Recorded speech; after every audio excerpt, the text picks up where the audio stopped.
ვეძებდით ძალიან ინტენსიურად თვითონ მეცხვარეს რა. ხო და იაშვილი დათო მოვიდა და მითხრა მე ვითამაშებ რა გინდა. მე ვთხარ შენ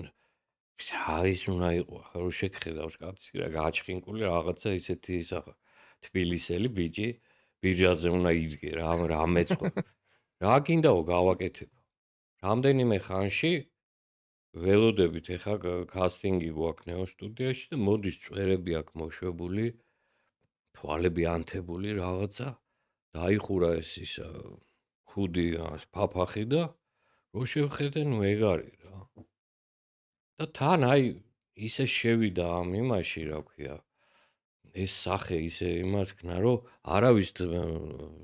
დღემდე ბევრი ვერ ცნობს რომ ეს იაშკა ეჯა